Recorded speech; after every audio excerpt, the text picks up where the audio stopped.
What if you could get a peek at the news just a couple of years from now? Well, today, that's exactly what we're going to do. We're going to break down a single news report from April 17th, 2026, to really understand the chilling new reality of global conflict. Okay, let's just dive right in. Picture this. You turn on the news, it's a couple years in the future, and this is the lead story you hear. So it kicks off with some good news, right? Great for the economy, everyone can breathe a little easier. But there's that immediate warning, a classic hook. Don't be fooled. This calm, it's not what it seems. And then, bam, the report drops these really specific pieces of military tech. S-400s, iron beam lasers. You got to understand, these aren't just weapons. They signal a massive shift in what it even means to have defensive power. And right here, this is the heart of it. The story introduces artificial intelligence, Project Maven. But it's not just a tool in the background. No, the AI is an active player, already out there hunting for the next target, while the world is celebrating the ceasefire.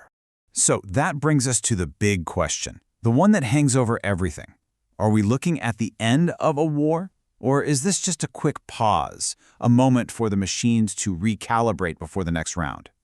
That is what we are going to unpack today, piece by piece. All right, let's start with that fragile calm. What makes it so fragile? Well, like a lot of things, it all comes down to money and economics. The news report mentioned the Strait of Hormuz reopening, but that only matters because of how unbelievably critical this little strip of water is. We're talking about a full 20% of the entire world's oil supply flowing through here. When this choke point closes, the global economy basically has a heart attack. And just look how fast everything escalated. I mean, it's dizzying. February 28th, military strikes begin. Just a week later, Iran shuts down the strait. By the middle of March, oil prices are through the roof, and we are in a full-blown global crisis. All of that happened in just a few weeks. And if you want to see what that crisis actually looks like, well, here it is. Shipping traffic didn't just slow down. It completely fell off a cliff. It went from more than 100 ships a day to less than 10. It's like the world's main energy artery was just clamped shut. And this number. This is the result. $120 a barrel. And that's not just a number on a trader's screen. That's a price that hits everyone, everywhere, in their wallets. It just goes to show how a conflict in one region can hold the entire world's economy hostage, almost overnight. So it's exactly this kind of extreme economic vulnerability that explains why nations are in a mad dash to build these impenetrable defensive shields. And that brings us right back to the second part of that news report. Remember the report mentioned India doubling its S-400s? Well, this isn't just about knocking down a few incoming planes. This is about creating an airspace so locked down, so secure, that it completely changes the game for any potential enemy. It's basically drawing a line in the sky and saying, our airspace is now closed for business. And this slide perfectly shows you the two different philosophies at play here. On one side, you've got Israel's Iron Beam. It's a laser. Think of it like a sniper rifle. Pinpoint accurate, it has a basically unlimited magazine, and each shot costs next to nothing. On the other side, you've got India's S-400. That's more like a giant, overwhelming shotgun, creating this massive bubble of no-go territory. So when you put these new systems next to the ones we're used to, you really see the jump. I mean, the Patriot system is amazing tech, right? It's literally a bullet hitting a bullet. But the S-400's insane range and the Iron Beam's speed of light attack, well, it's a whole new ballgame.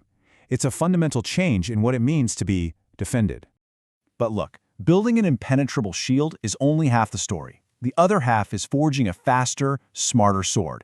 And that takes us to the most mind-bending part of that news report, Project Maven, and the real dawn of AI warfare. Okay, before we even look at the data, we have to wrap our heads around this one concept, hyperwar. This is crucial. This isn't just war that's a little bit faster. This is warfare moving at a speed that is literally beyond human thought, beyond human control. And if you want to get a sense of that speed, just look at this number.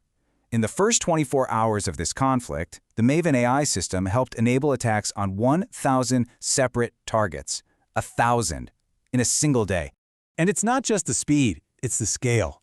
There's another AI system called Gospel that was generating 100 potential targets every single day. Now, to put that in perspective, a really good human analyst might generate 50 targets in an entire year. The AI is operating on a completely different level of reality. But this is the number that really breaks the human brain. 1,000 tactical decisions per hour. This is the speed that makes real human oversight impossible. There is no general, no commander on Earth who can meaningfully review and approve 1,000 life-or-death decisions every 60 minutes. It just can't be done. So this is what that automated kill chain looks like in practice. You've got an AI that finds the target, other systems track it, another AI prioritizes it, and then at the engage step, a human is given just a few seconds to say yes or no.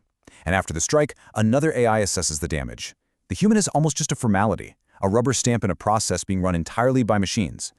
But here's the thing. With all this incredible speed and scale comes a new and honestly, a terrifying kind of risk. It's the illusion that the machine is perfect. So you read a quote like this, right? The Lavender AI, the one that identifies targets, was 90% accurate. And on the surface you think, wow, 90%, that's pretty good, right? But what does that 10% error rate actually mean when you're talking about war? It means this. That pretty good 10% error rate, when you apply it to 37,000 targets, means that almost 4,000 people were wrongly identified, marked for death. 4,000 people the machine just got wrong. And this is the human cost. This is where the abstract numbers and the percentages become a concrete, heartbreaking tragedy.